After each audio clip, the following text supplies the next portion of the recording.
Good morning, everybody. Welcome.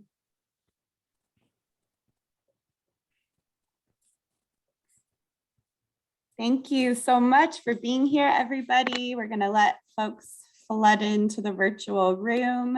We'll be getting started shortly. Let's see, Ray, could you get the slides up for us? Thank you, thank you. Good morning, everybody, and welcome. Very delighted to have you all joining us for this morning's federal and state parks hiring workshop. We've got a couple of questions that came in through Instagram and email about a recording. And yes, we will have a recording of this workshop available to share after the workshop is over. We'll be uploading it to our YouTube channel, and folks will be able to view it and share it there. All right, so I'm very excited to get started. Welcome everybody to Community Nature Connections Federal and State Parks Hiring Workshop. My name is Celeste Gasparic, and I use she, her pronouns. I'm the Training Institute Manager with Community Nature Connection. I'm joining you all today from home in Northeast LA, the ancestral village of Otsunga of the Tongva Gabrielino peoples. I would love to hear where you all are joining from. And so I invite you to type your introductions into the chat and share with us your name, your pronouns, where you're joining from today, any organization you might be representing, and we encourage you to share what ancestral land you're joining from today. If you're not sure, I'm going to drop a link in the chat for you to look it up.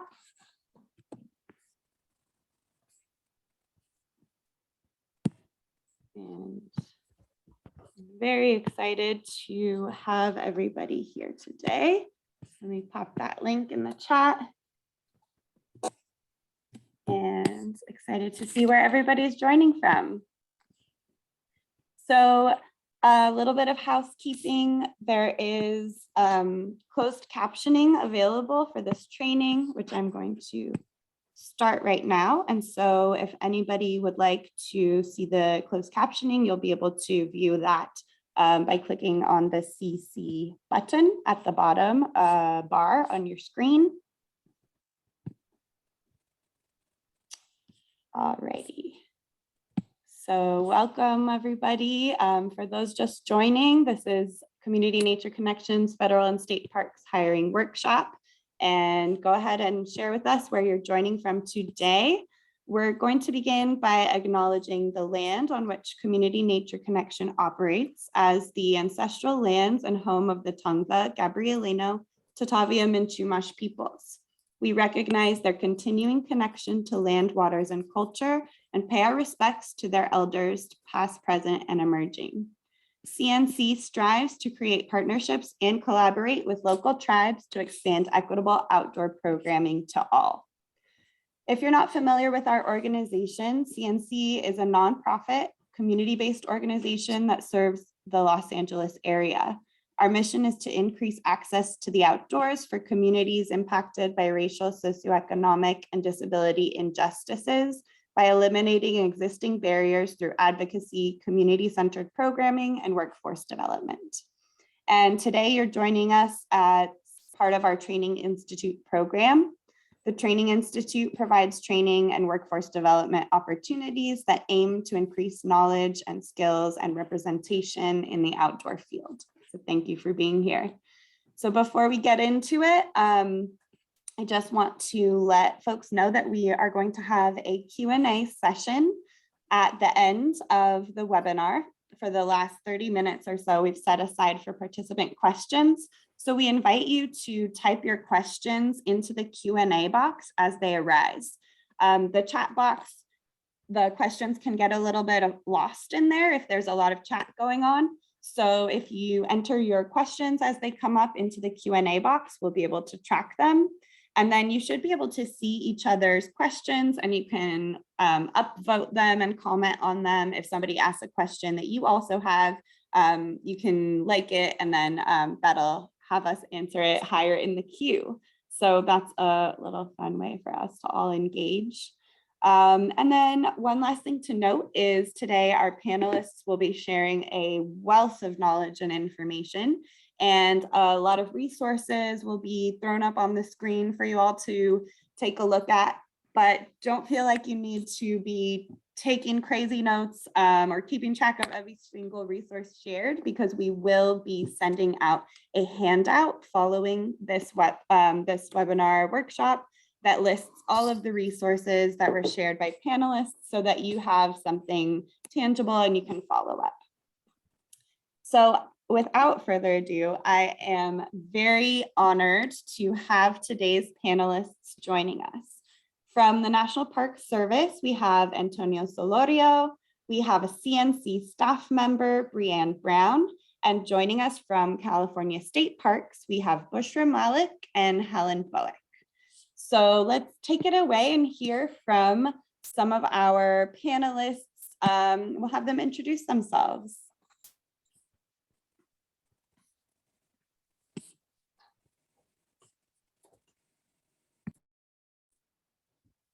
All right, thank you, Celeste. Thank you everyone for carving time out of your Thursday. My days are blurring this week. Out of your Thursday morning. It's a pleasure to be on this panel with Bre, Bushra, Helen, and again, Celeste, and big props to Community Nature Connection for hosting these trainings. My name is Antonio Solorio. I'm your park ranger. I work for your national parks, right? I'm calling in from Shishilop, AKA Ventura, Chumash ancestral lands. And just a brief background on me. I grew up in Islos in City Terrace. And I started getting involved with the outdoors in high school in my junior and senior year.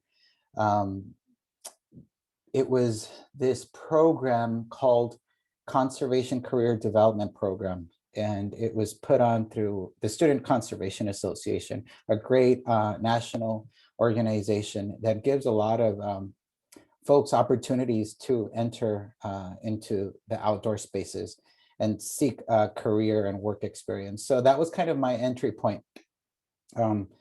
I've been all my time with the National Park Service. I'm coming on this December, 20 years. So that makes me feel, I'm not gonna say old, it makes me feel mature. It makes me feel mature. I still feel like I'm 5 years, you know, sometimes just because I try to stay humble, honest, connected, grounded, and keep the awe and curiosity of a kid. So I started, you know, with that program, the Student Conservation Association. And one of the prompts that Celeste invited us to answer was, what's one of our favorite park or outdoor activities? I really enjoy extended bike rides where I could just really think, and then the endorphins start kicking in for that natural high. So I really seek that. Thank you, Helen, Bre, Bushra, and Celeste. I'm going to pass it on to the next person.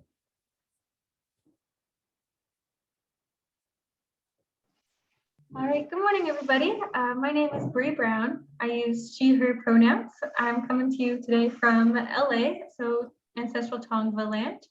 I currently work for Community Nature Connection as a program coordinator, but before I joined this organization, I worked seasonally for the National Park Service for a handful of years. I work primarily in the interpretation and education division, so that's where my knowledge background comes in. I've worked at parks like Canyonlands and Bryce Canyon in Utah, Acadia National Park in Maine, Voyageurs National Park in Minnesota, and the Santa Monica Mountains National Recreation Area here in Southern California. I got my foot in the door with the parks by working for a nonprofit organization called Sequoia Parks Conservancy.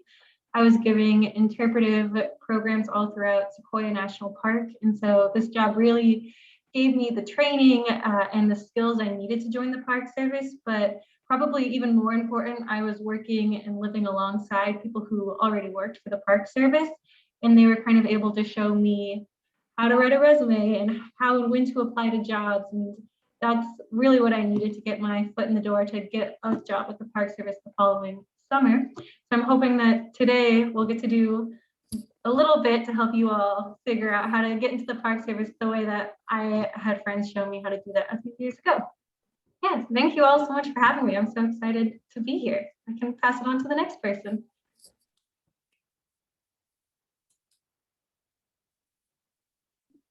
Hi, everyone. I'm Bushra.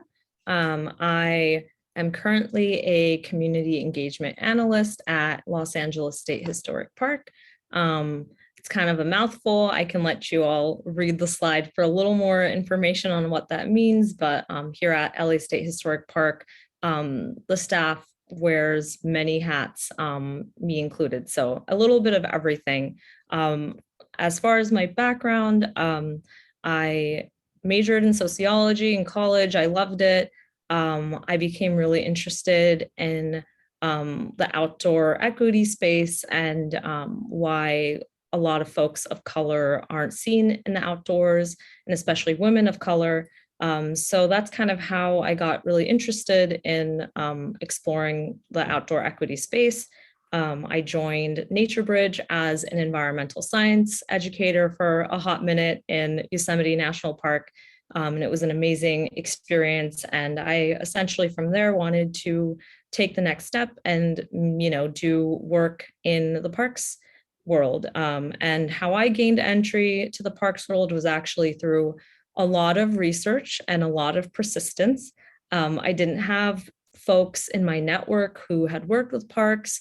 And that's why when CNC reached out about this workshop, I was really excited to contribute because I would have loved resources like this when I was trying to figure out how to get my foot in the door. And I'm hoping that, the information we all provide to you is really helpful today. For that reason, I'm really excited to share and give back. And as a fun fact, my favorite park is Yosemite. It's just stunningly beautiful and it feels magical when you're there. And my favorite outdoor activity is river kayaking. I love being out on the water. It's my happy place. And thanks for having me. And I will pass it on to my lovely coworker, Helen. Hi, everyone. It's a privilege to be on this panel with all of you. I can't see any of you, but I'm imagining you all in my head. This is my 11th year here at State Parks. And just to give you a little bit of background on me, I feel that all of us here on this panel are probably where you are right now, looking for opportunities, seeking employment, trying to figure out just this web of exams and applications, and even wondering if any of your work is paying off. Well, we can all attest to the fact that perseverance, diligence will pay off. There are job opportunities out there. I do have a bachelor's in geography, specializing in environmental studies. And prior to be hired full-time with State Parks, I did internships with the National Park Service in Thousand Oaks, primarily doing GIS work. Then I moved on to field work in the field of biogeography. I combined mapping and working with endangered species. So I had the wonderful experience of working with California condors at the Hopper Mountain National Wildlife Refuge. And I also worked with sea turtles and ocelots at the Laguna Atascosa National Wildlife Refuge in Texas. All of those just gave me a really good background for doing both GIS work and also working in the field. I went through the application process that we're going to break down for you, hopefully in a very understandable manner for you today. But going through that process, I was able to get a full-time job at the Ocotillo Wells State Vehicle Recreation Area, doing primarily GIS work. And I did that for 5 years. When an opportunity opened up here in Los Angeles, I'm a native Angelino, grew up in Echo Park, and I still live in Echo Park. When an opportunity arose here in LA, I jumped on it, and I've been here for the last 6 years as a park and recreation specialist, which, as Bushra said, is a lot of everything. But I primarily concentrate my efforts on project management, and that could be anything from the installation of flagpoles with veterans to art projects throughout the parks. I still do a little GIS work on the side, and we also do a lot of event management with the community. So that's me in a nutshell. Oh, my favorite park, I want to give a shout out to Anza Borrego Desert State Park. I spent 5 years there. I think the desert is underrated for its beauty and the serenity and the therapeutic value that it has for the soul. Thank you so much to all of our panelists for being here today and for sharing a little bit about yourselves. It's really awesome to get to know your background and amazing to have you here and sharing with everybody. So before we launch into things, I did want to get a little bit of information from the participants joining us today. And so I'm going to launch a poll I'd like to invite you to fill out so that we can get a little bit more of an understanding of who's in the virtual room, if you will. So I just launched this poll, and participants, if you could take a moment to answer which of these options best describes your interest and experience in federal and state park careers.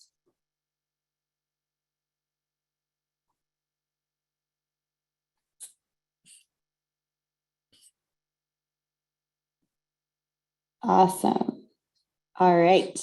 I'm seeing lots of responses coming in. And so I'm going to go ahead and close the poll, take another 5 seconds or so if you haven't answered it yet. All right. All right, so I'll share the results with folks so we can get a little sense of who's all in the room. It looks like the majority of folks have never applied to a parks job and are here to learn more about the field and about how one might apply.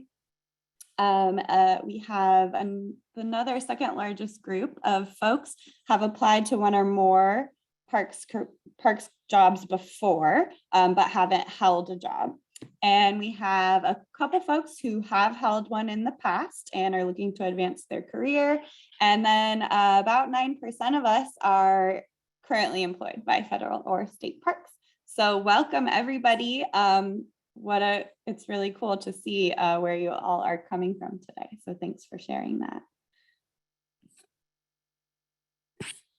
All right, so we're going to begin by talking a little bit about where to find these jobs, because it's not like a lot of other jobs in like the nonprofit or the private sector where you might be looking on Idealist or LinkedIn.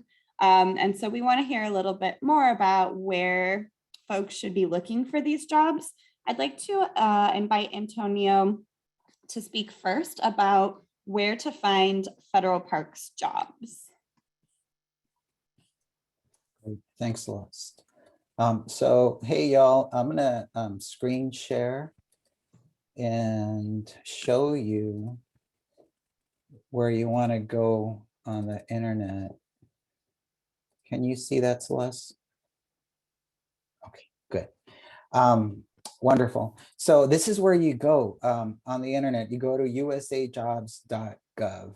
And I'm really happy that the majority of folks on this call haven't, ever applied for a park job, because this is for you. You're in the right place. And then for folks that have, you're probably going to learn something new from all of us, because as we all know, it's a pretty complicated process, right?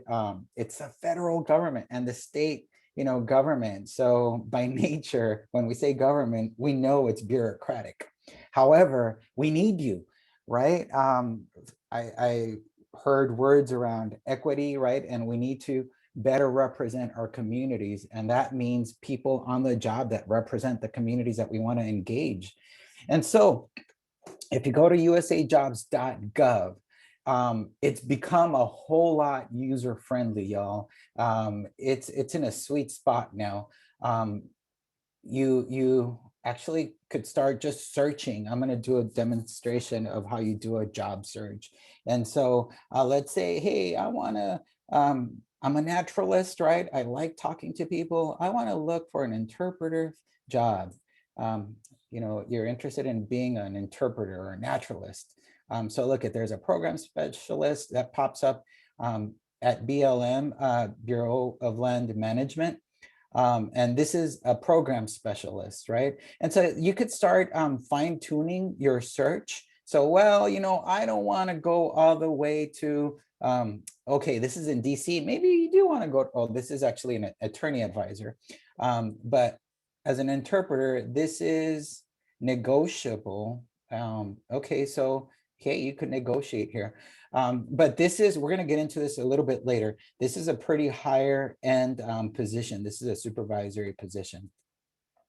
Okay, so let's blank that out. Let's say, hey, you know what? I'm going to school for wildlife ecology. I want to become an ecologist as my professional career. And so for the Marine Corps, who would have ever thunk, right? That you could go work as an ecologist for the Marine Corps. Well, hey, they own lots of land, and it's really cool that you go represent and become an ecologist or a biologist to help protect the diversity in some of these places that the armed forces actually hold. So let's narrow it down. I'm just gonna type in a zip code from LA. Okay, and nothing's popping up. Oh, that's Romania. So I think I added 90063 is LA. Okay, so no job announcements were found. So that's where you start kind of messing with your location. It's kind of like when you're looking for a restaurant to eat, right? How far do you want to go to? And so you start expanding your search, but you get the idea. This is just an introductory to the site. But let me go back a little bit. Let me just bring this down so I can have access to it. You get the idea. Let's see, go back again. What I want to really point you to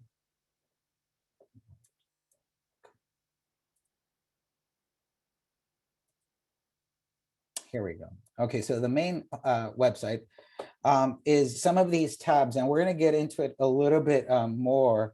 But look you create a USA Jobs profile, and by doing that, then it's like creating a Google account, right?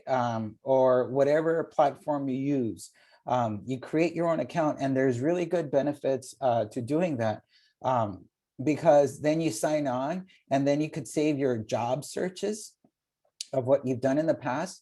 And the website is really smart in that if you allow it to, it will start pinging you. And so searches that you've saved, maybe in 6 months, something will pop up for something that you've searched maybe out in the desert, right, in Mojave, and it remembers that. So it'll send you an email, a notification, hey, something came up, there's an opening out in Mojave. And so you don't have to continuously be doing this research. It'll start pinging you back. What's really cool, and we're going to talk about resumes later on, is that you actually could build your resume in this tab right here in this file folder. You could make it searchable and explore actually different hiring paths. Later on, I also will talk about different positions, and one that I want to point to you all, because I'm assuming that a lot of you are perhaps students or recent graduates. Anyhow, this is just a quick intro, crash course on this website. there's three main tabs up above: the federal application process, right? That breaks it down a little bit further.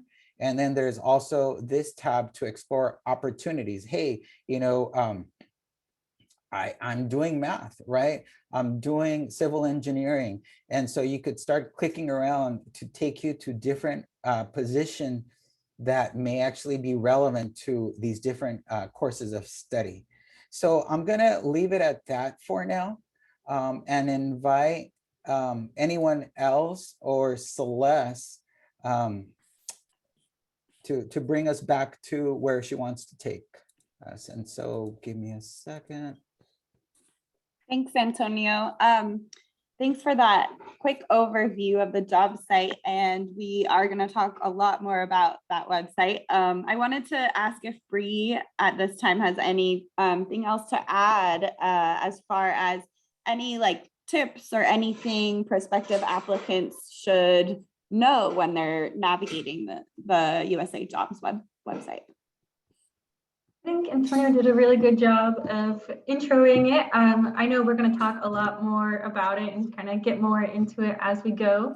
But I think it's really important that on that search bar, you really play with finding the best way to bring up jobs you want. So just searching National Park Service or Bureau of Land Management is a really good way to do that. And Antonio did show that there's different ways to get, there's different like hiring ways to go about. So there's open to the public, or there's recent student grads. And so I really recommend looking through all of those different hiring authorities to see what you qualify for. Because then when you're searching, you can click specifically, if you only qualify for the public, open to the public jobs, you can click that. Or if you have veterans preference, you can click that. And that way you are able to find jobs that actually apply to what you are qualified for. Awesome. Thanks for adding that. So yeah, really using those filters to make sure that the jobs that are popping up are ones that are worth your time in looking at, because you would be eligible to apply for them. So we're going to shift a little bit. I want to talk about California State Parks and the Cal Careers website. And I would like to invite Helen to let us know a little bit about where prospective applicants can look for job postings. Great, thanks, Celeste. Yeah, so we're gonna go over, Bushra and I are gonna go over two websites today. One is livetheparkslife.com, and the other is Cal Careers, and we'll go into depth a little bit about each of them. You don't have to write any of this down because Celeste will provide these resources to you after the webinar. So I'm gonna go ahead and share my screen.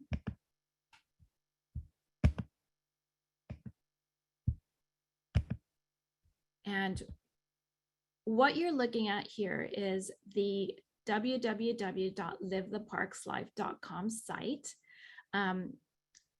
This is the most direct, most efficient, user-friendly site for state parks jobs. I believe State Parks has listened to a lot of the feedback they've gotten in the past, and recently have come up with this more engaging manner of interfacing with the public. When I applied 12 years ago, I went through the Cal Careers site, which is the jobs for all different state agencies. So it's a lot more cumbersome. You can really get lost because there are a lot of listings. So I encourage everyone to check out the Live the Parks Life site. There has been a lot of time and effort that has gone into this website. And what you'll find on this site is you will find featured opportunities of jobs that are currently listed, that are currently either accepting exams or applications. There's various links on here that will explain in detail what each of the jobs entails and what you can expect from them. And as you scroll down, you're going to see two very important links. And we're going to also go into more detail, as the webinar continues, but you're going to see park exam announcements and more park vacancies. On the park, well, you know what, I'll cover that later on. But both of these links are going to be important because it's basically a 3-step process for applying for a state park job. The first thing you want to do is create your application on the CalCareer site. From there, you're going to want to do exams, which is what this link would take you to. And then finally, when there are vacancies that arise, you will be filling out an application and applying to that individual job.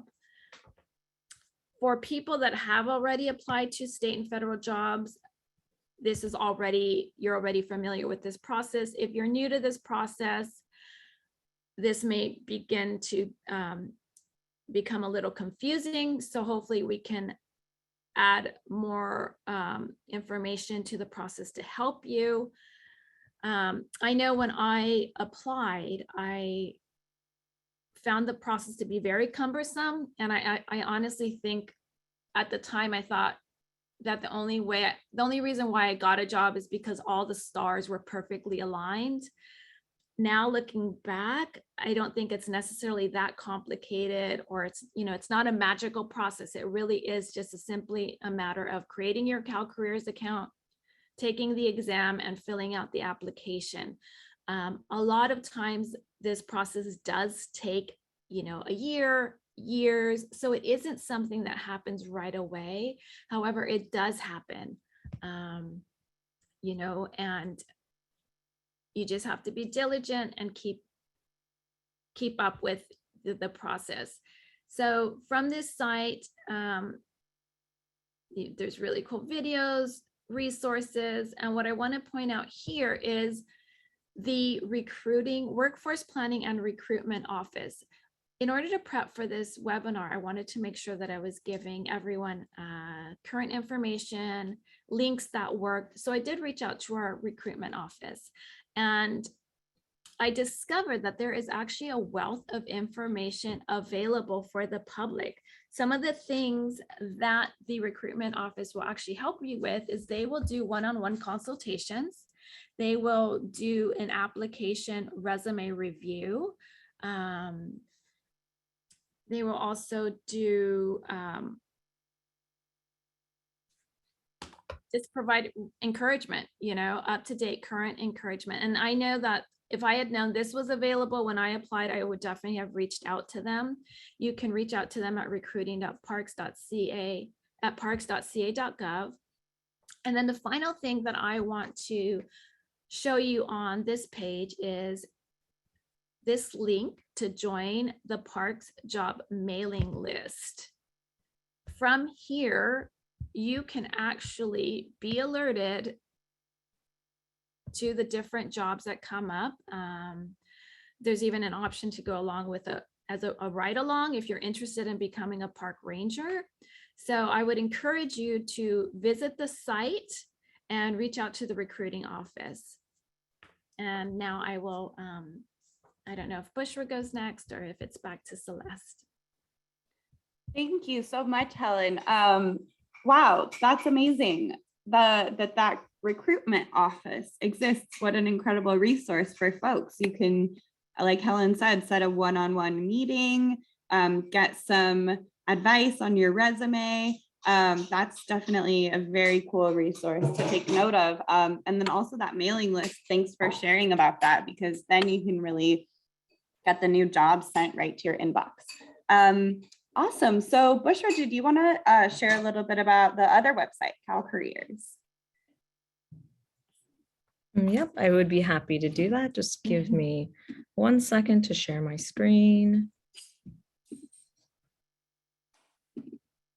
All right, can everyone see my screen? Yes. Awesome. All right, so here is the CalCareers website. Make this full screen for myself. So this is what you'll see when you first navigate to the page. And what I suggest doing first actually is to create your account. So you'll see at the very top, there's a My Account link. I can log out really quickly so you can see how this looks like. But this is what you'll see if you have a pre-existing account. This is the login page. If not, It's a pretty self-explanatory process. Just click create account and follow the prompts. So this is the login page. I will go ahead and log in. This is just a demo account. So there's no sensitive information here except for visit our amazing park in downtown Los Angeles. So this is what you'll see when you log in to the CalCareers website. I'll go back to the home page now so we can kind of show you a little demo of how things work. So here you'll see an advanced job search, geographic job search, and exam and assessment search. Like Helen mentioned, some job positions do require that you take an exam before applying. Not all of them do, and a lot of the entry-level positions don't require exams. So you just have to read the job description and the job posting closely to see if an exam is required or not. And if there isn't an exam required, it'll clearly state that, and it'll have information on where to find the exam information. So just to give you a quick demo, I'm gonna look up the interpreter position. For those of y'all that aren't sure what interpretation means, it's essentially connecting park visitors to the natural and the cultural resources that exist in a specific park. So that's typically a really good starting place for folks that want to, get their foot in the door. So this is what comes up when I search for the term interpreter. You'll see that on the right here, it shows what departments are listed. And like Helen mentioned, CalCareers is for all state positions. So it can get a little confusing if you're looking for specific park jobs. But the great thing is there's a refined search feature that makes it really easy to figure out how to narrow down the search to the departments that you're interested in. So you'll see a bunch of departments listed here, and I probably missed it. Let me look for the farming, fishing, forestry. So that's one option.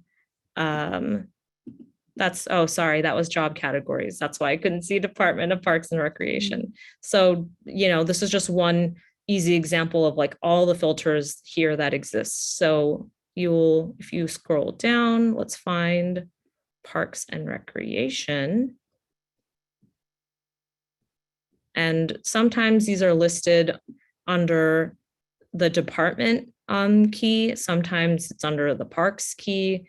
I can't remember specifically, but it seems like it's under Department of Parks and Recreation. So you will have to scroll down to kind of just see how things are listed. It's not always as straightforward. So it can get a little tricky, but if you are kind of, doing your diligence and reading through, you'll usually find it. And I can also choose the location by county. I'll choose Los Angeles because that's where I am at. And this specifies a lot of extra things: full-time, part-time, intermittent. I would suggest looking for part-time and full-time positions. Full-time positions are not typically offered as often, or there's not as many full-time openings.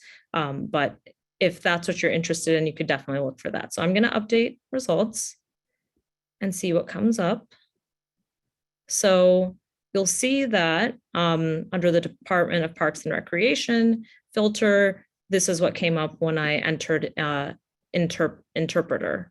It's a park aid position. So another helpful trick is you can remove keywords. So let's say I just want to see all the current jobs that are available in the Parks and Recreation Department. I can go ahead and remove that and give it a second. And then I can make sure to click on update results so it refreshes the search. And now you'll see that 12 jobs were found. So There are maintenance aid positions. It'll specify here that it's a seasonal position, which means essentially just means that you are limited to a certain amount of days or hours in a year that you can work. There's an office technician role. So you'll see there's a lot of different options here. There's a restoration work specialist. So this is a good way to start looking for positions if you're not 100% sure what something is called. Like if you don't know what interpretation is, or, you know, for example, there's another skilled labor office super peace officer. So this is more of like a ranger position. So, you know, this just gives you a good idea of what search terms and keywords to look at.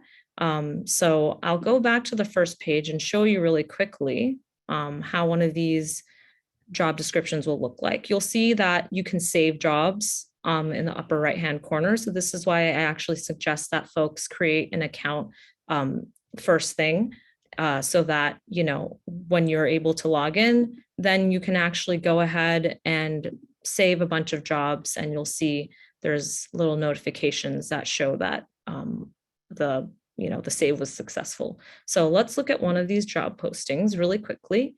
You'll see a lot of extra information here. You'll see a salary that's listed, a final filing date over here, and here are some job descriptions and duties. And this also shows here where this position is located. So where in Los Angeles County it's located. And you can kind of scroll down here to look at more information. If there are any special requirements or application instructions, this is an important area to pay attention to scroll all the way down and make sure you're just reading through everything. And so this is one example. I'm going to go back to my account quickly to show you where the saved jobs show up. So under jobs, if you click on save jobs, you'll see all the jobs that I've starred. And I'll click on another job just quickly to show you that most job postings you'll see will include something that's called a duty statement. It's really easy to miss, actually. And so that's why the previous post that I just showed you didn't actually have a duty statement, but you'll see that this one does, or it should. Let's see. It shows minimum requirements here. You can always take a look at that. So it shows, typical tasks, minimum qualifications. If there was an exam that was required, it would be listed here. So let's scroll down, and this posting actually does not have a duty statement either. So I just, searched for it quickly to double check. Let's check this one now. It's usually more likely that most of these jobs will have duty statements, and you'll see it right here. So a good trick is to, always, if you, for some reason you're missing it when you're reading and you're scrolling down, you can do like Control F to find a keyword on the page, and, that'll highlight it, and you'll see it's listed down here. So let's open up this duty statement. So this duty statement is really, really helpful when you're applying for a specific job, because it usually has a more specific position description, and it also tells you specific tasks and the percentage of which your job involves doing that task. So you'll see that this office technician role has, a majority of accounting duties to it. There's 25% data entry, 20%, clerical, and 10% office operations and administrative support. So this is just really, really helpful to really understand how to tailor your resume and your application material so that, you can give yourself the best chance at landing one of these jobs. And something that I will mention is that, for example, this is a office technician role. You'll see that a lot of these general broad categories have very drastically different duty statements. So there's something called a staff services analyst. That's one example of a job, like a general HR job title that shows up that can have, you know, dramatically different duty statements. So a staff service analyst in one part could mean, you know, you're in the office all day at a computer. In another part, it could mean that you're, you know, in uniform like I am, out on the field for half your week, and then half of the week you're in the office. So I really encourage everyone to look specifically for duty statements when they're on the CalCareers website. And I will try to make this quick because I know I've been at it for a little while. But just to quickly point out that you'll see that exam and assessment applications are listed out here. One thing I want to mention very quickly is saved searches and email alerts. So similar to what Antonio mentioned about, you know, having searches or jobs sent to your inbox, this is really is a really amazing feature. If you know the position that you're looking for and you want to be notified when a job does open up, you can always save a search. So I'll just show you quickly how this looks like. You'll see that this is a staff services analyst position. The location's Los Angeles County. The department is, you know, Parks and Recreation. So right now there's no jobs that are being offered right now, but you can always go back to advanced job search. I'll put that in one more time. I'll do Parks and Recreation, and then I will not limit it to a location. So let me just quickly show you how this looks like. So here this is. This is a staff services analyst position. These jobs are typically full-time. Some of them are permanent full-time, which means that the funding allocated for this position is permanent. When it's permanent intermittent, that means that that funding is only secured for a short amount of time. So, you know, you can go ahead and save the jobs. You can also go ahead and save this search.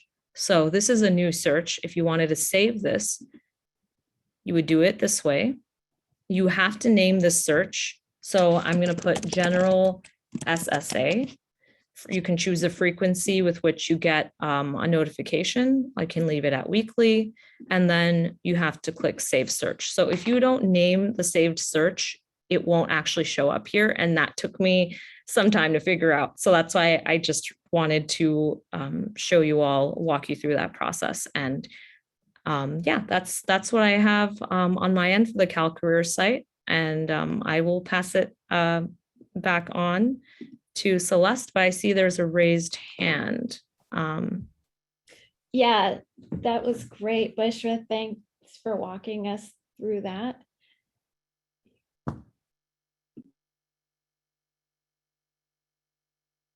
Okay, yeah, Bushra, thanks for walking us through that. That was very thorough, and I think we'll give everyone a good idea of how to approach that website. A couple of just tidbits that I want to add to that is one strategy for getting a state park job is to go through a different state agency. A lot of other state agencies have more positions available than state parks. Sometimes taking an exam and qualifying through a different state agency works because you can always transfer over to state parks. That's actually what I did. I took an exam and I want to say it might have been Department of Forestry. I can't remember exactly. Once I qualified for the actual job, I was then able to transfer over to state parks.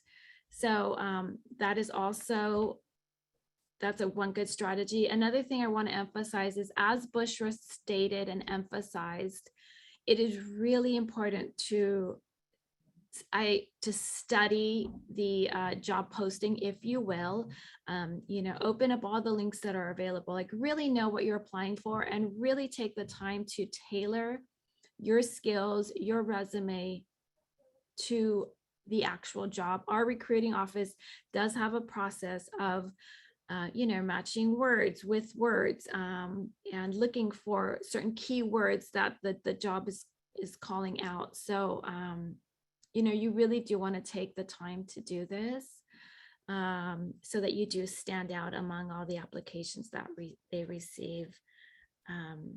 There was one more thing that I wanted to add, but it's now slipping my mind. So if it comes back to me, I'll share it. Perfect. Okay, thank you so much for the overview of those job sites. I remember. If it's go ahead. okay. Yeah. The other thing I wanted to say is if you're wondering, because I was wondering this for a really long time, if you're wondering what jobs can I even apply for? What jobs am I qualified for? Like, where do I start? Going through the classification specifications is a really good way to just figure out what jobs I'm even qualified for. When I first started applying to state jobs with a background in geography, GIS, specializing in environmental studies, I focused more on the environmental scientist position. And my qualifications weren't a great match for that job. I went to 2 interviews, didn't get the jobs. The person interviewing me actually told me, you are more qualified for the GIS analyst position. And so that's what then allowed, kind of gave me a heads up, and I applied for the GIS analyst position, and that's where I actually got employment through. So knowing what job you're best qualified for is going to give you, a higher chance at actually being hired. So, yeah. That's great. Thanks for adding that. And so one place where folks can see how they're best qualified is through that Office of Recruitment. Another place is on the job descriptions in the section you mentioned, is where they can see where they're best qualified. Is there anywhere else where folks can determine which positions that they're best qualified for? I think one really good way would be to speak to our recruiting office. These are human beings. These are individuals that have been through the process. They know the jobs better than I do. And yeah, I would definitely, do your own research, look at the different websites that we're highlighting today, and then reach out to our recruiting office. And, I really just think if you have a state park that you're interested in working in, stopping in, meeting the people there, if you have time to do a volunteer day, I think it's just a really good way to learn what jobs are available at this park or at a park that you're interested in, over just looking at, words on a web page. Thanks for that. And we are going to spend a little more time talking about qualifications and pathways and opportunities to kind of pursue to get ready to enter some of these jobs. But before we move on to that, I did want to ask, I think many people know that a best practice in looking for a job is to check for job postings really, really often and apply as early as you can. And so I'm curious for the federal and the state parks, what should folks be aware of? Are there times when jobs usually open? Are jobs usually posted for a certain amount of time? And are there any limits to be aware of, like, oh, we're only accepting a certain amount of applications, so you better get your application in ASAP? What can you tell us about that? Let's start with on the federal side. Antonio? Yeah, that's a super question. Super good. Yeah, there are announcements, job announcements. Sometimes you'll hear them be called JAs, job announcements, that hit the streets or hit USA Jobs, and they close in 5 days. So unless you have your resume ready to upload or it's already uploaded, you're gonna miss that boat. Or unless you kind of get a heads up, you know, that there's going to be a job opening, that an announcement that's going to hit the streets, you may miss it, right? Like 5 days doesn't give you very much time to really polish your resume or application. And some of them are actually public, like external applicants only, right? So internal people that are already employed, which I think is a fair practice, can't apply or compete for that position. So we're trying to recruit new people. On the flip side, there are certain positions that are very technical and require a lot of inside expertise, and these are usually higher ups that are only open, the announcements are only open to current employees only. And so what they want to do is keep growing or promoting some of the current staff, which I think also is a fair practice. And so, yeah, there's those different types of announcements. I'm hoping that I'm answering that question. What I do want to take the time right now is I was listening to Bushra and Helen and Bre.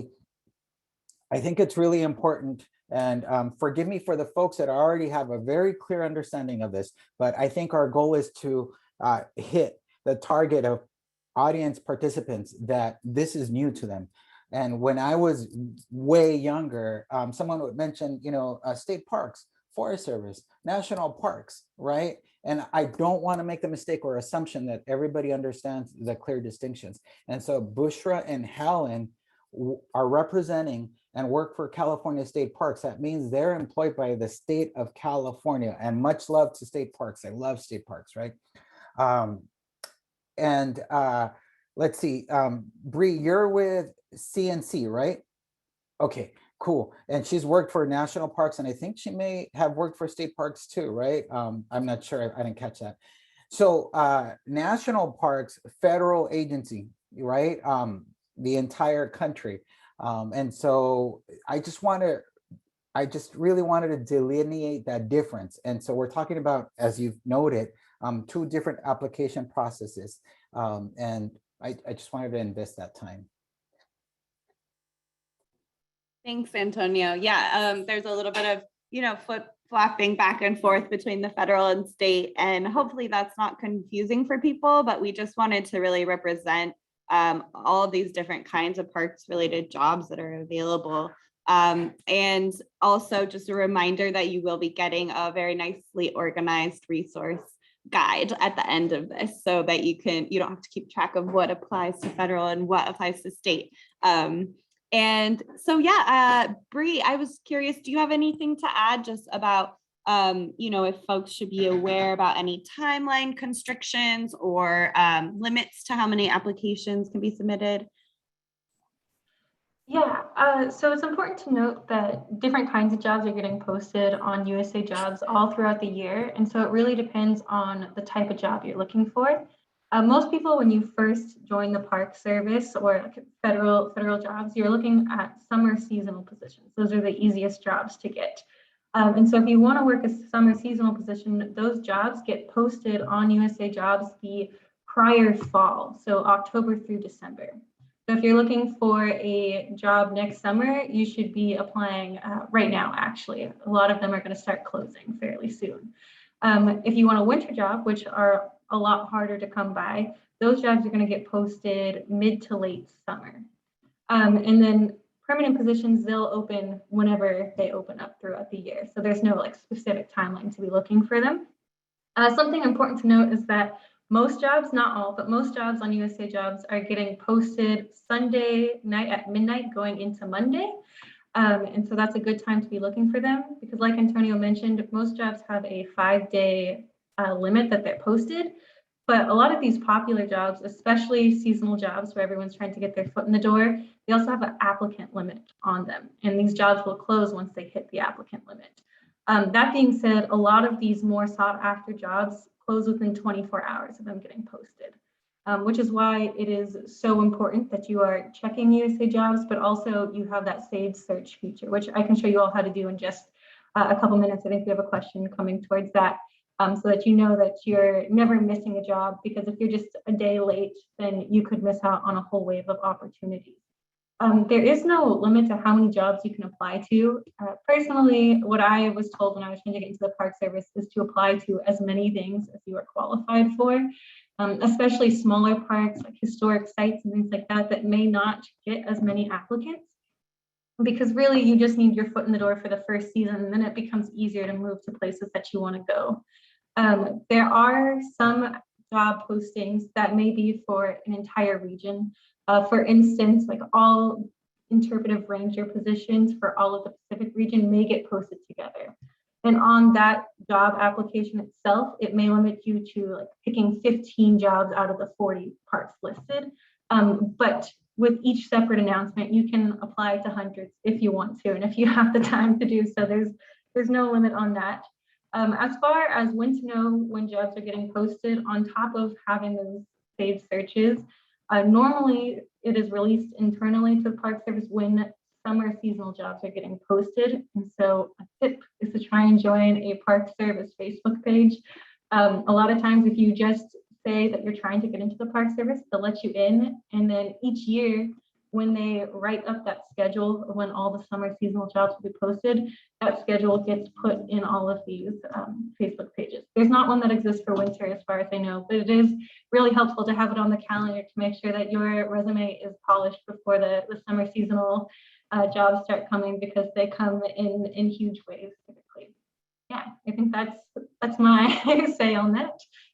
Wow, those are some pro tips for sure. Thank you, Bre, for sharing. Helen and Bushra, do you have anything to add about state parks and windows, when they're posted, what to know? Yeah, so jobs here at state parks are posted daily. There is no, it's not like Sunday night at midnight, how Bre just mentioned. So jobs here are posted daily.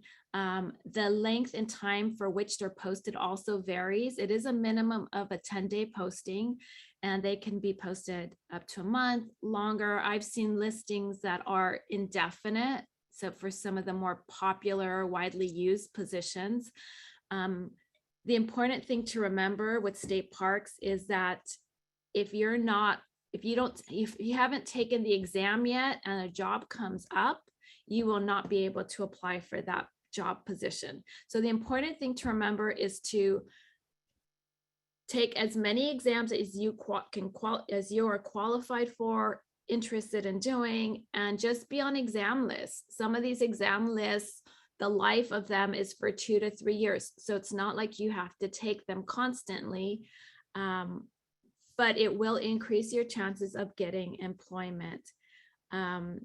So again, get on the exam list and then wait for actual job openings to open and then apply. So that would be the strategy there.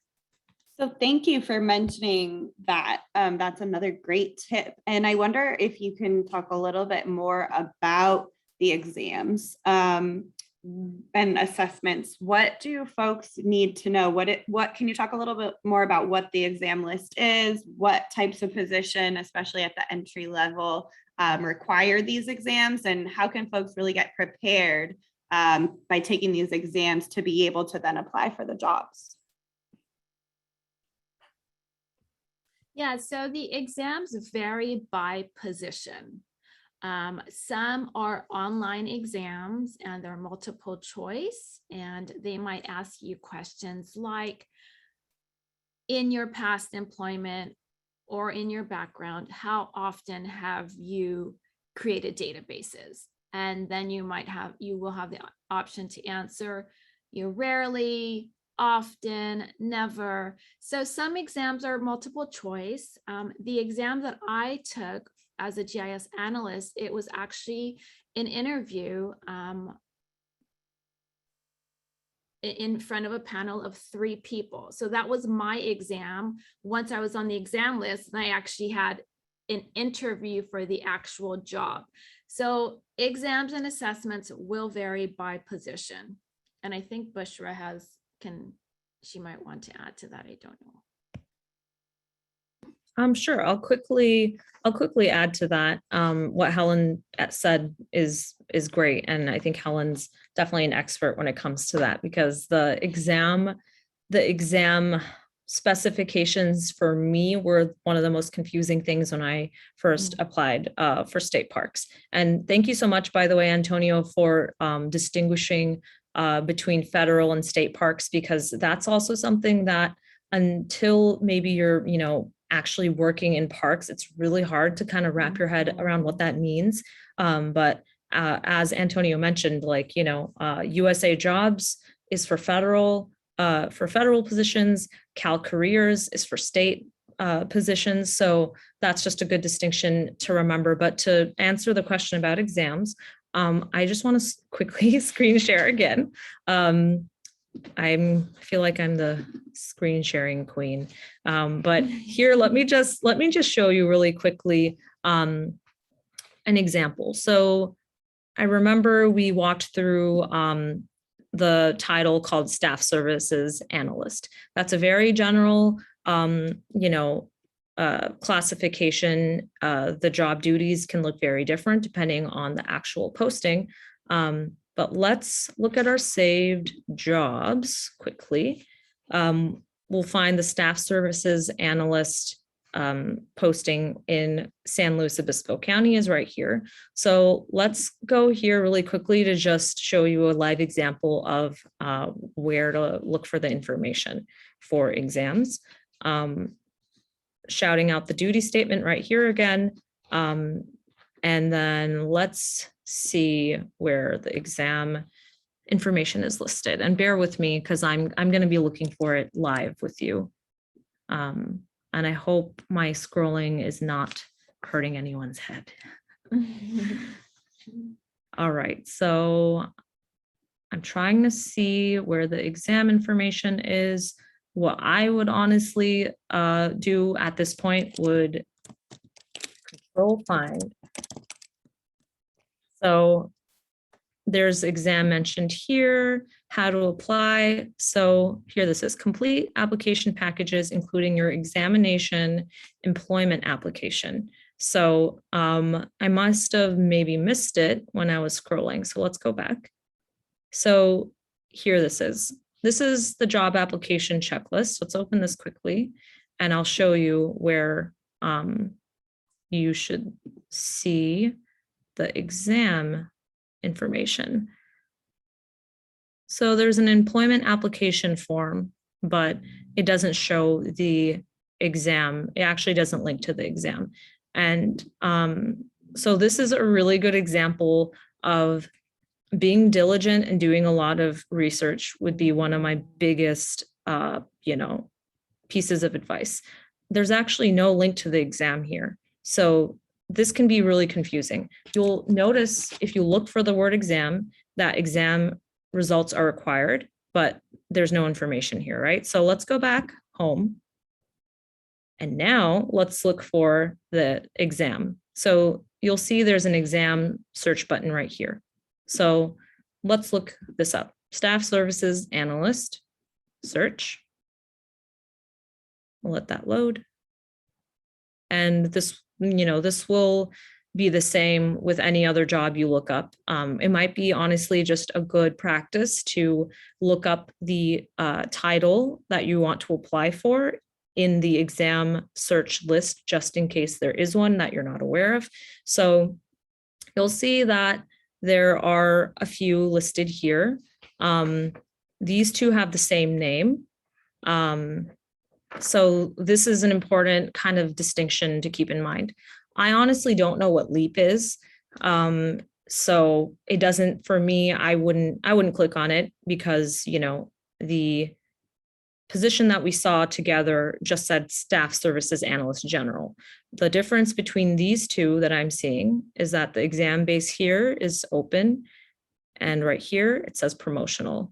So, and you'll also see this is California Correctional Healthcare Services. So this is state of California. This is probably the one you would want.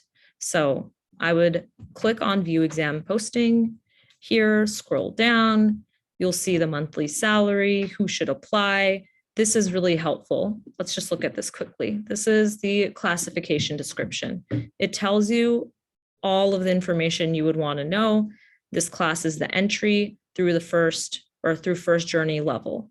You can see, typical tasks, minimum qualifications, but let's go back here. Final file date is the 31st of December. So you're going to want to take this exam before December 31st. And where to apply, click on the link below to see the official exam bulletin. So this is where you would find that information. So, Helen mentioned that Cal careers can be tricky, and this is one example of that. So I would really recommend doing your, research and doing your due diligence. So this is the information about the exam. And now we need to find where to take the exam. And we're doing this together again. So here it is. You would imagine that this information would be, huge button, big, bold, like screaming your name at the top, but it's not. And that's been my experience with state parks. And so I would recommend that you really take the time to read and look through it. The position that I'm in, actually applied for a staff services analyst position. And so it took me, I can't tell you how many days, weeks it took me to figure out what the examination was, where to take it. And I'm sorry, I accidentally went back. Let me just go back to it really quickly. The link where I found the link. And also there's a preview of what the exam looks like. And I can tell you, essentially, this is what the exam is. For the staff services analyst position, it's essentially a questionnaire. You're not answering math problems or anything. You're essentially just being like, oh, I have, like Helen mentioned, this much experience, no experience, etc. And so, this is sometimes exams actually have study materials for them if it's a more technical role. So this is just a really good way to look for the information. And one more time, I'll click this link so you can see. This is the exam page, and you'll see that it's offered online. And so, if you continue, it shows that you're going to be taking the exam. So you would have to click all these things. And you have to wait 6 months to retake the exam, it looks like. So it just, long story short is to just really do your research and stay patient and, go with, trust your ability to kind of look up things on the side and just, make sure that you're covering all your bases. So that's what I had to share. Thank you so much for walking us through that, Bushra. I think a key takeaway is that don't expect to be ready to apply for a job right now. There seems like there's a lot of groundwork that goes into getting yourself to that point. So I do want to move along, and so we can talk about qualifications and lifestyle considerations, but I just wanted to ask Bre or Antonio if you want to mention anything about exams and assessments quickly for the NPS jobs. Yeah, similarly, we have assessments. And so when you apply, you'll see a link to the position if it requires an assessment. And so you answer a lot of them are questions like, all right, tell us about your experience doing this type of work. And you may think, well, it's in my resume, right? Why don't you look in there? But it's a different form to try to kind of quantify your years of experience. Now, here's a tip, y'all. I think it's really important. I know a lot of us, because of our cultural backgrounds, are programmed or socialized or educated to be humble, right? In the past, other people were getting jobs, right? But not our community groups. And the reason why is we didn't know how to game the system. And I don't even like using that word because you're just being honest. And so here's an example. If an assessment questionnaire asks you, you know, can you lead a group in a program? And you think, well, you know what, I've never done that type of work. Let me ask you to think differently. Have you volunteered at your local church, synagogue, or temple, and, you know, taken care of kid groups? Then you have led a group. And so that's actually considered almost expert experience. So I want you to click on as an expert, right? Even though you never got paid for it. Or if someone has ever came to you and asked you for advice, like if you've done a whole bunch of gardening, right? At your high school environmental club or college environmental club, and done some restoration. And if someone has asked you for advice, hey, how do you do some planting or restoration? That's considering an expert level, because now you're giving advice or you're instructing. Again, we kind of sometimes let our cultural background get in the way, and like we kind of underestimate ourselves. Hey, you don't underestimate yourself. Let someone else make that decision once they meet you in interview, and like, you know what, this person's very qualified. It's just that we didn't see it in their assessment questionnaire. So that's just kind of an insider tip. I was going to say this for later, but I think it's appropriate for you all to hear it now. The application process may seem very overwhelming and intimidating.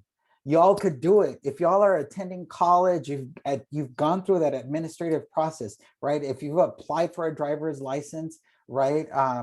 If you help your mom, your parents pay through their bills, right? Deal with medical bills and all of that, y'all could do it. So I'm empowering you all to play with it, go with it, try it, right? Don't let these websites or like government, you know, language keep you back, right? Play with it, have fun with it. A lot of the times I think that is what sometimes keeps us back, that we're intimidating, and very rightly so. It's confusing or complicated if no one has taught you that process. Thank you so much for sharing that. I can see in the chat that it's really resonating with folks who are joining today. You know, white privilege is like so ingrained in the whole job search process. And I think folks should definitely not underestimate their experience, whether it's on the professional level, in their own community, at volunteer level. And like you said, it's not up for us to judge ourselves or underestimate ourselves. Write it down and have the interviewer decide whether or not in the end. So thank you so much, Antonio. So we're gonna move on a little bit to talking about qualifications and lifestyle considerations. I want to open up to the panel. What do you love about working for these agencies? What are the benefits? Like, why should folks put all this groundwork and time and perseverance into finding these jobs? Whoever wants to speak on this. So personally, I know I'm with CNC right now, but I love the Park Service with every little bit of me. And I think there's so many reasons to love it, but a really great thing is the community that you get by working in parks. You're working with people who care about the environment and care about trying to bring our general public into our public lands, which is really wonderful. So you can make some of the most wonderful friends and the most tight-knit communities that I've ever had the privilege of being a part of through the Park Service. Additionally, you are getting to live in and work in the nations and the states like most treasured places, and you are working to protect them and to bring them to the general public. And that is a pretty amazing and empowering feeling. But yeah, to get to call a beautiful place your home is there's nothing like it. So I think that's one of the huge pluses and positives, and it's absolutely worth the hassle of figuring out how to apply to these jobs, because you get jobs that you want to show up to every single day and that you are excited to like talk about all day, every day. So I think it's worth all the work. Thanks, Bre. Does anyone else want to speak to that?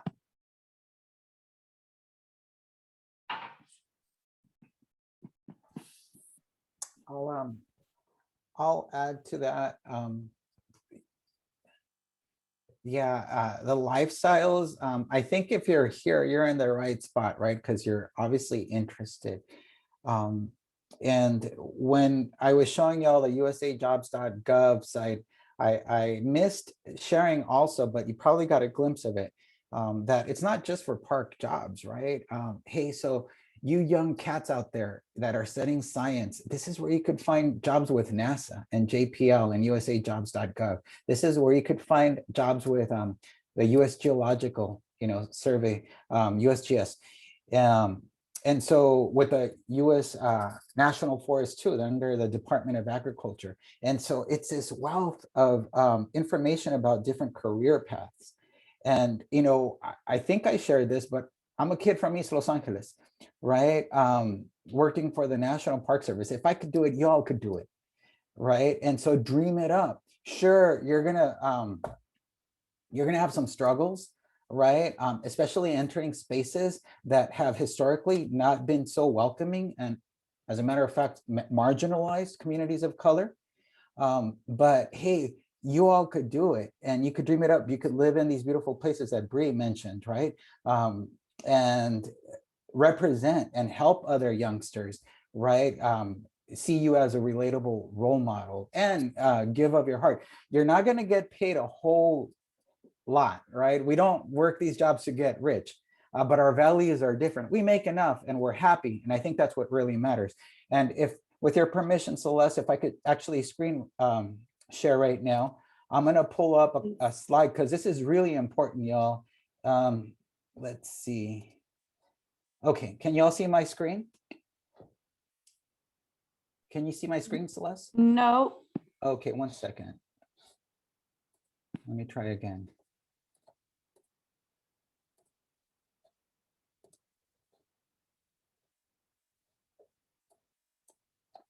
All right, here we go. How about now?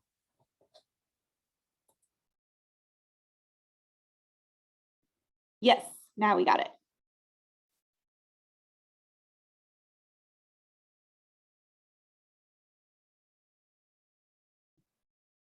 Sorry, Antonio, you're muted. Someone keeps muting me. That was me by accident. My apologies. No worries. Okay. So when you go to the different job descriptions, there's different GS levels, general service schedule.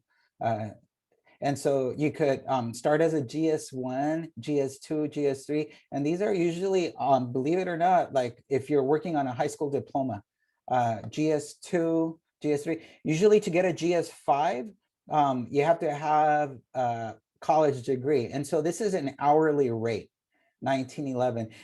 Now this is adjusting for living in LA area, because we know that living in LA is a little bit more expensive as opposed to living in a other more affordable area where housing or rent is not as expensive. So this is really important, right? The GS level scale. And so let me try to, I'm having trouble advancing my screen.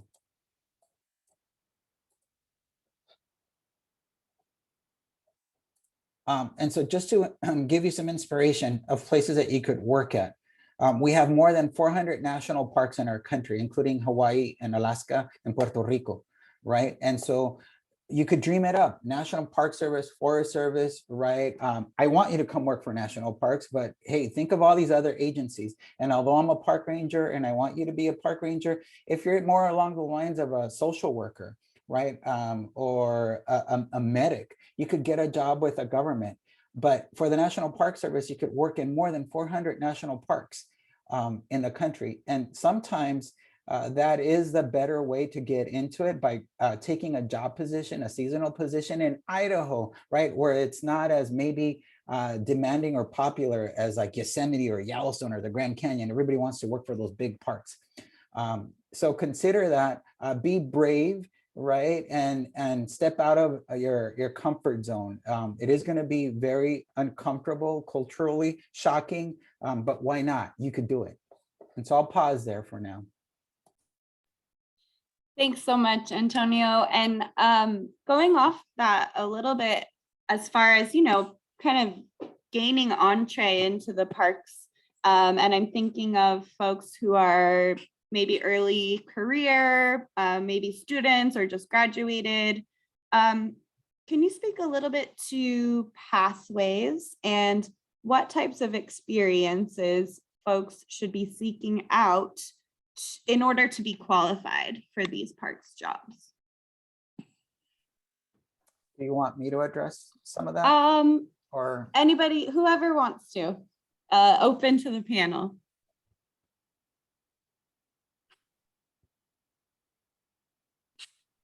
Sure, take it away, Bre. So I can talk to a few of these things, but when you're first trying to get into the Park Service or really any federal job, you have to prove that you have the experience that are on those questionnaires that Antonio was mentioning earlier. And you don't have to have done it in this, classic idea, but you have to write down on those resumes that you have experience in some form or another. A lot of people that I know who have gotten into the Park Service have specifically interned or volunteered in parks before getting in. And so if you're looking at ways to kind of get that experience, those are great options. And I can drop a handful of links into the chat now, but they'll also get sent to you. If it's something you can afford, a great way to get experience is by volunteering with the National Park Service. And you can do that by going to volunteer.gov. Typically, they'll give you free housing in exchange for like 30-ish hours of work a week. And you can get into any of the fields that you want from there. So I will paste that and send that. Let's see if I can. But there's also internships. You often won't get paid a lot, but it's better than volunteering, especially if you've got other things to be concerned about. And so this next website that I'm putting in is from the National Park Service. And if you scroll down the page here, you'll be able to see a long list of national internship programs that exist through the Park Service. And this has internships that are related to any field you want, to young people, to old people, to really trying to get all different people into the Park Service. And so if you're looking for a good way to get that experience, this is the website to go to. From the people that I know who've gotten to the Park Service, a few main ways that people enter is through an internship called Scientists in the Park. It's through the Geological Society of America. So that's a really good place to get internships, especially if you are into GIS or into geology or geography. Science-based Scientists in the Park is a really good one to go to. Another way to get into the Park Service that a lot of my friends have taken is Student Conservation Association, the SCA, and I can drop those links as well. Those give you internships as well in all sorts of different fields that will get you into parks as well. Personally, I worked for Sequoia Parks Conservancy, which is a great nonprofit. If you want a job, just find jobs that kind of line up with the specific jobs you want in parks. And I think that's a really good way to enter the Park Service. Go ahead, Antonio. thank you.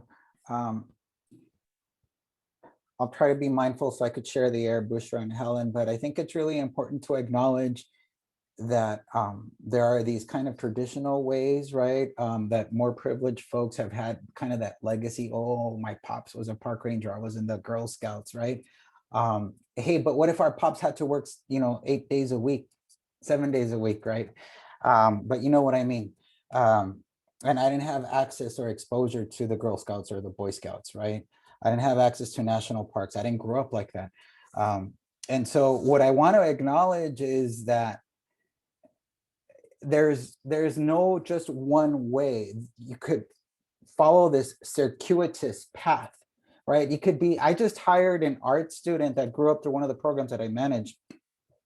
You could study art, you could study history, you could study journalism, political science, IT, right? And if you want to work for the parks, because you love nature and you love the outdoors and you want to create a bigger space for your community in national parks, you could make that case, right? And somehow find the parallel. Yeah, well, sabes que my mom and my pops were recycling even before the term environmentalist existed, right? We were collecting cans and recycling. You were an environmentalist. Oh yeah, we grow our own avocados, we grow our oranges. Hey, you could help us work in a native plant nursery, ¿verdad? And so here's where I invite you to bring your skill sets, your talents, your cultural background, right? Because our organizations, and this is where I really love the National Park Service and state parks and other organizations, we're owning that problem that we haven't done such a good job. But if we bring in your talent, skill sets, and cultural background, we stand a better chance at actually preserving these spaces that belong to all of you, to all of us. And with that language, that being bilingual or multicultural, wow, what an opportunity that we're trying to, bank on, right? Invest on. And so don't think that, oh, well, I didn't grow up or I can't afford. I think Bre made a really good point. Who could afford to volunteer? Come on now, we have to pay for bread and butter and our college classes, right?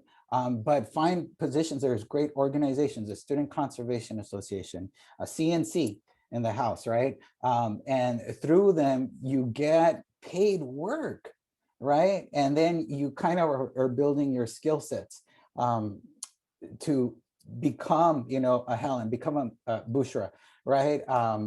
In the agency inside. And I know that I would snatch you up. I say that in the most, respectful, but it's like, oh, I see a kid, from San Diego. I've seen people from like Inland Empire calling in, right? I would snatch you up because you could help us better represent our organization and not just to the privileged, historically affluent few that live in Malibu. No hate for Malibu, but y'all know what I mean. Thanks, Antonio. That is really awesome. Super motivational. Really appreciate you sharing that there are a lot of different pathways to get into the parks. So I want to make space for participant Q&A because we have a lot of questions coming in. But before we get there, I just want to briefly touch on resumes.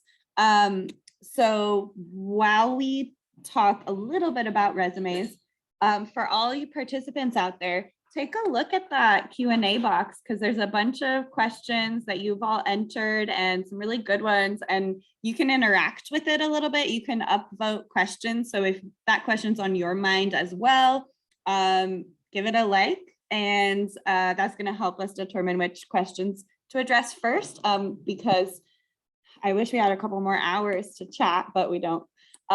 So I want to invite our reps from state parks. Could you give us like your 1-minute summary of like hottest, greatest tips on resume building for state parks? Yeah, Bushra. Yeah, so actually really quickly, just backtracking really fast. I really also resonated with what Antonio said. And yeah, it pulled on the heartstrings for sure. And I just really quickly wanted to revisit that because there are a few resources that I really wanted to point out before I forget. And then I can just talk about my really fast 1-minute resume, like hot tips thing. Let me share my screen again. Okay, so trying to go back to the programs or like fields of study that folks can kind of try to pursue if they're interested in parks. I want to mention Nature Bridge Educational Development Program. Okay, so and we can, CNC can provide these links afterwards. This is how I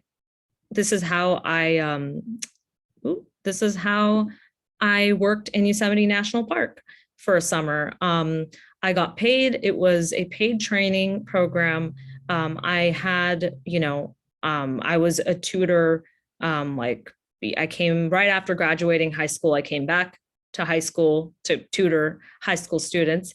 So I had some educational background here. EDP is amazing because it kind of trains you how to lead students out doors. It's a very different, it's a very different thing leading kids on hikes, potentially slippery hikes. There's some first aid considerations you have to keep in mind. EDP is great for those who want to go into environmental education. Another thing I'll mention is the WIOA program. It's a mouthful. It stands for the Workforce Innovation and Opportunity Act. And, I'll briefly describe it as essentially a kind of like a professional development program enacted in the Obama era that is for unemployed or underemployed. Underemployed meaning that you qualify and have skills for positions that are, surpass the current job that you're working at.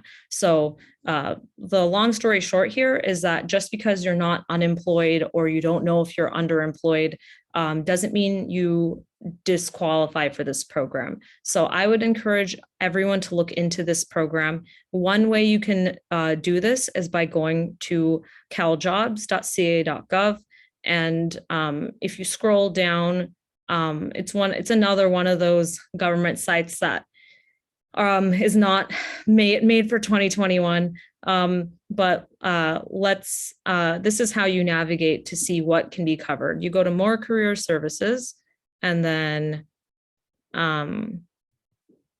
if you scroll down, you'll see that there's workshops and trainings, and there are training and education programs. So if you click on that, you can actually look for different programs. So let me put in environment, like very broadly, to see what comes up. And we'll give it a second to load.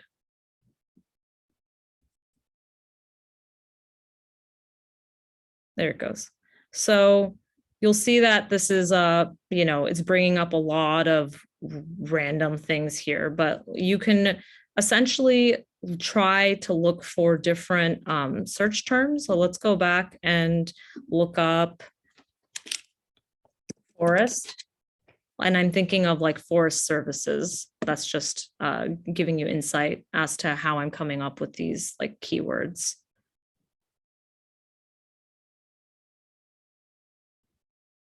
So here it is. There's a certificate of achievement in general conservation, South Lake Tahoe.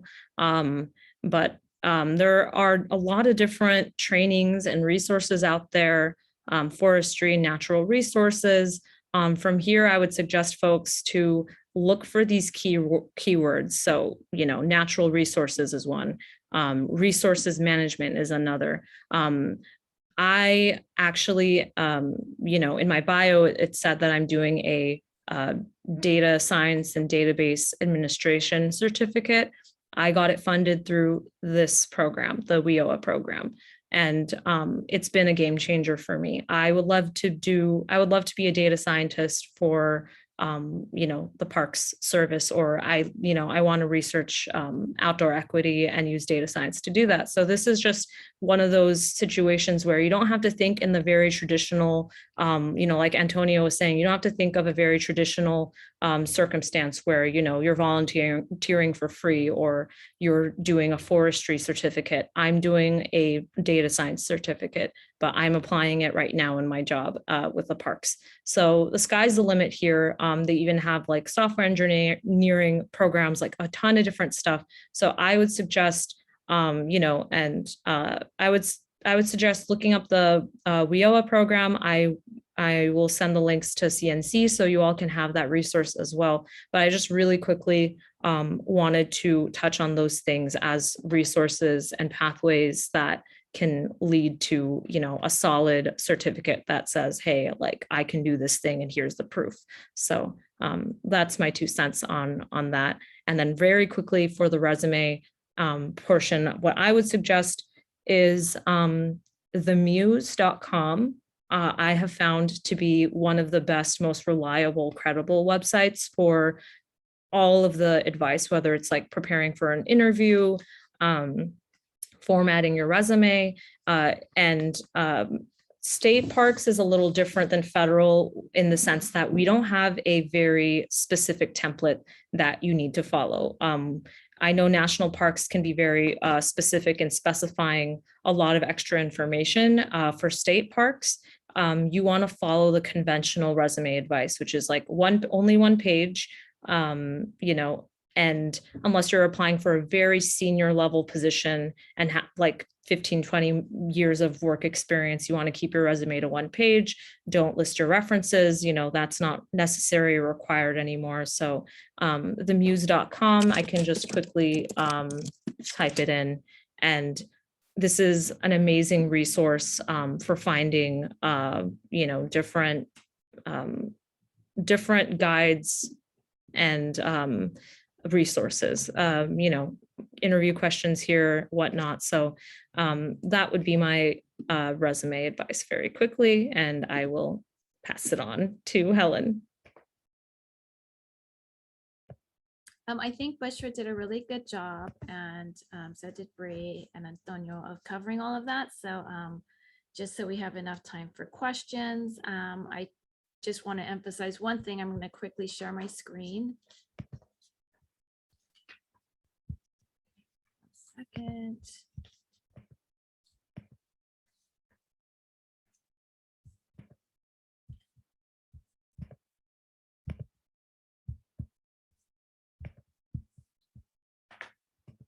Okay, just briefly, I just want to let everyone know that there is a lot of different pathways in state parks, beginning with internships to what I'm sharing with you is a career graphic that I got from the recruiting office. And this is the environmental scientist path. And it just in a really neat way shows minimum requirements for the internship position, all the way through an environmental scientist, all the way up through the ladder to senior environmental scientist. And there's a number of different pathways, whether you are you know, interested in the sciences and the math, or if you're more in the humanities. So I want to encourage everyone to not to just look outside the box, because you really can make your career at state parks, as Antonio was encouraging everyone earlier. There's part-time positions, there's full-time positions, and there's internships. One really good way to get into your foot in the door is a position called the seasonal aid position. This does not require an exam. You can literally drop off an application at a park or at a local district office. It doesn't pay that much, but it's a great way to get your foot in the door, to meet staff, and to really be at the forefront of the minds of staff people for when permanent positions do come up. So I'll hand it back to you, Celeste. Thank you for sharing a little more on pathways. That's awesome. And that resource, that beautiful infographic, will be included in the resources for you all to take a closer look at. And thanks for speaking to state resumes.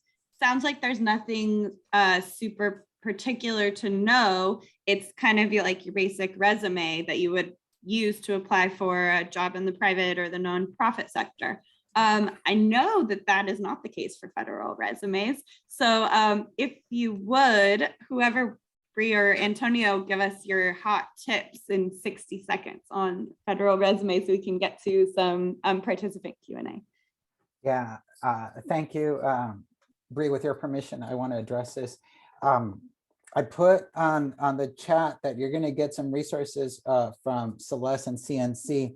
And so there's actually some forms that are going to walk you through it. There's some YouTube link videos, but here's how easy it is now. In USA Jobs, in that website we were showing you earlier, in the job application file folder, there's actually a really neat template that walks you through it. And it's a resume builder, that's what it's called. And so it actually creates and crafts you a resume for usajobs.gov.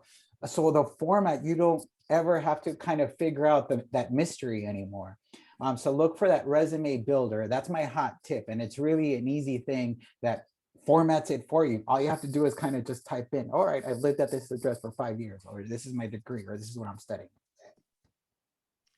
Perfect. Thanks so much, Antonio. And yeah, those resources and that video for you all will be shared after we wrap up here. So I want to get to some of the participant Q&A because we have some really great questions coming in through the Q&A box. And I had wanted to get to this, so I'm really glad somebody asked this question. Let's talk a little bit about advice for midlife career changers. So what would you recommend as far as changing your career to get into the Park Service? Are we looking to apply for entry-level positions or positions with transferable skills? And to add on to that, how can we, demonstrate our experience from the private industry or the nonprofit sector so that it's transferable to some of these parks jobs? Yeah, I'll go ahead and take a stab at that first. I don't think that you should feel limited in any way, shape, or form coming in this as a midlife career changer, or even if you worked in the private industry.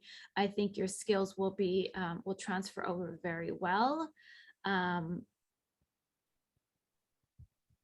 I started my state parks career in my mid to late 30s. So I didn't come in, in my 20s. I had taken time off school. I didn't actually get my bachelor's until I was 31.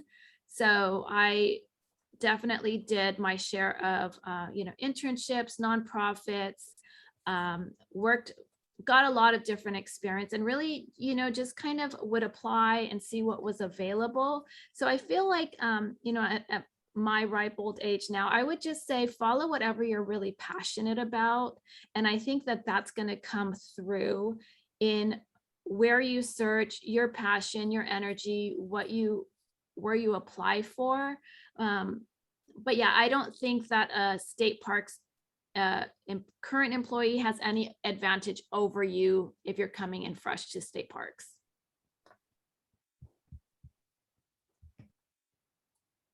Yeah, go ahead, Antonio. Do you want to add to that? Yeah, to reiterate what Helen just said, do not sell yourself short, right? If you're coming from outside and mid-level, you're qualified, right? Quick story to validate, all of your skill sets and work experience, everyone. Years back, I met this solicitor. That's what we call lawyers in the National Park Service, that was up in region in the San Francisco Bay Area. And she was sharing her story of how she came from the outside government world, right, in law. And she really wanted to work for the National Park Service, environmental law. And she kept applying and applying and applying. She must have applied 75 times for a type of job where she could use her law degree and wouldn't get it. And here's the thing, here's the trick. The JAs, the job announcements, study them. And this is a mistake that she made. She was very well versed and trained in language. And she would see these announcements and she was trying to impress the HR folks, human resources folks, by saying, I could write better than even you all can, right? The legal government language. And then someone actually gave her an advice. It's like, I think that's what's keeping you from getting considered for a job. Don't try to rewrite, right? Actually study the job announcements and then tailor, customize your work experience from the outside world, from the NGOs, from the corporate world, from the law world, and fit it from your backyard gardening, volunteer, right, in your community world, and use the same language in the job announcements. And wouldn't you know it, next time she did a job application, she didn't try to reinvent that job announcement with, better language. She got considered and she got an interview and she got a job. So that's a great tip. Yeah, thank you for that. I want to I want to address another question that came in from Belanca. They identified as a queer, non-binary person of color interested in applying and working in these positions. They share with us that they've experienced various forms of oppression from folks in these positions of power at these sites, usually white men. So the question is, what can potential BIPOC applicants expect in regards to support when experiencing inequities internally and externally in these positions?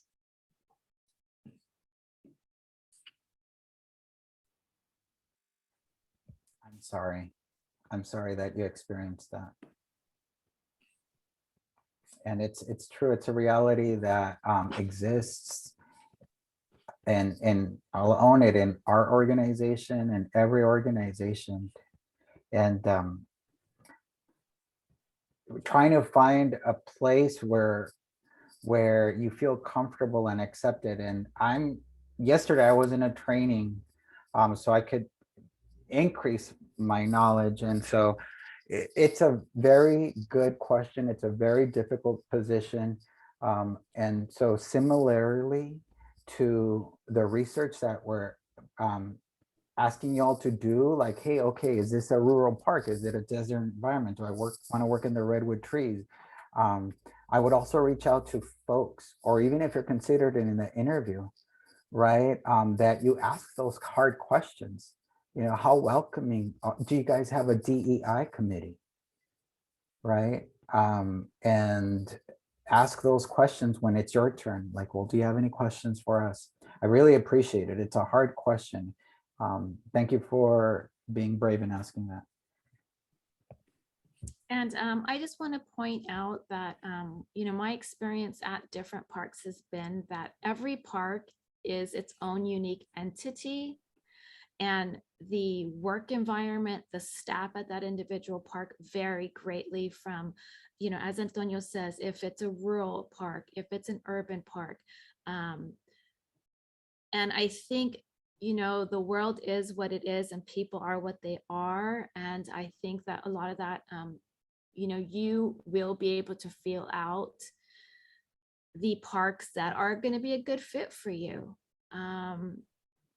You know, I'm here at LA State Historic Park with Bushra. I mean, this is a really great park. We accept anyone and everyone, and you know, it reflects in our work atmosphere, and in the work that we do. We really like coming to work, but the reality is that you know, state parks has a long tradition of white men being in control, and there have been some changes, but there's still a lot more changes that are needed.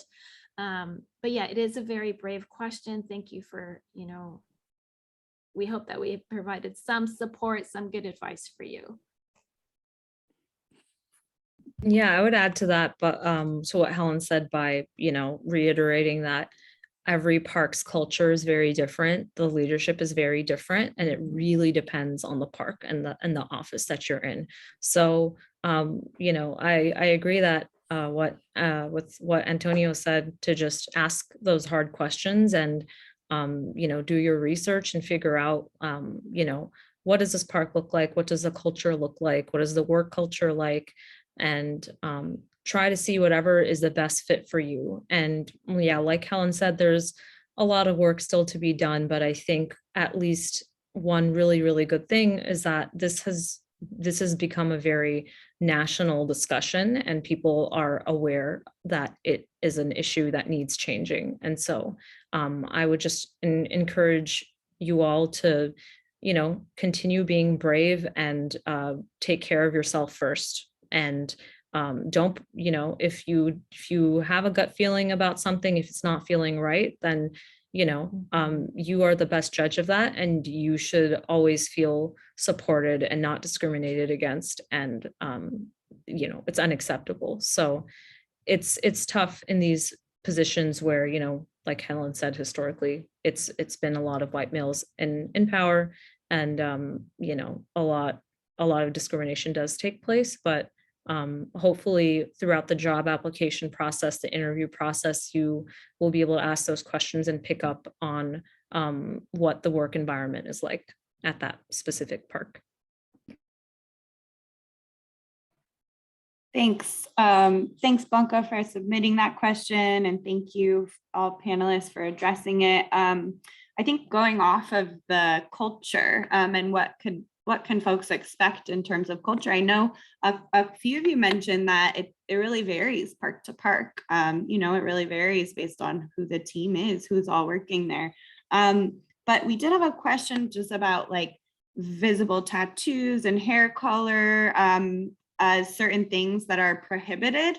I guess what do folks need to know about culture and expressing their identity when considering this career path? Yeah, I see that question was submitted by Kat, and she has a few other good questions in there that I was hoping we would get to. Kat, we do have a uniform handbook here at state parks that do go into hair color, tattoos, uniforms. So yes, I mean, there is a certain code that needs to be, followed. However, off the record, I think, again, the culture at each individual park is going to play into that as far as, we've had people here with pink hair. So, that's off the record. But we do have a uniform handbook that we're supposed to follow. I also wanted to get to your question about, if I can, Celeste. Go ahead. The part-time employees, you asked if any of us had worked part-time in a completely new area, were we able to support ourselves? And then also what type of experience should you be learning if you go to school? I started part-time in a rural area and was able to, I actually started at $14 an hour. This was 10 years ago, but I was able to find in a rural area an apartment for $600. So you'll find the cost of living is so much different from LA, and it's completely doable. As far as what experience that you should be taking, I think each and every skill you pick up in life is going to be helpful and beneficial. I think the class that, or whatever education or experience you're looking for, really is going to depend on the job that you apply for, because every job is so unique, it's so different, and it differs from city to city, park to park. So I think it's all going to be beneficial. You also might just want to have conversations with staff at the parks that you're interested in and ask them, who are you looking for? What are your needs here as far as staffing is concerned? And I think that would be really helpful. Thank you so much, Helen. And I really wish we had another half hour or so to get to all these amazing questions from everybody. I really appreciate everybody on the panel and all the participants and your engagement. And unfortunately, we have to wrap it up. So I want to give a huge shout out and a big thank you to all of our panelists today for taking all your time to share with us about how we can get into these careers, what to expect, your words of encouragement. I didn't know you were motivational speakers as well. So thank you so much for that. And I want to assure all of you all participants that a lot of your questions, some of them will be answered a little bit in some of the resources that we're handing out. So we're going to have a follow-up to this workshop with a list of all the resources that were mentioned today, and you'll be able to dig a little deeper and learn a little bit more to get yourselves prepared to enter this career or advance in this career. I want to give a brief mention that the Training Institute has a couple of trainings coming up. If you're a native plant enthusiast, we have native plants for the winter garden coming up on December 1st, and as well as a native plant landscaping training coming up in January. So check out the CNC website for that. And CNC is one place where you can get some of these trainings and information and experience that that'll help you be prepared to be in the parks career. But I know you're all already coming with a lot too. So thanks again to our panelists so much for being here today. And thanks everybody. Have a great afternoon. Thank you, everyone. Thanks, everyone, and best of luck to everyone in your job search. Thanks All right. everyone for attending. We need you. Apply for these jobs and enjoy the eclipse tonight and tomorrow morning. Yes, I'm so glad you mentioned it. The eclipse starts around 10:04, I think. So check it out. All right. Thanks so much. Have a great afternoon.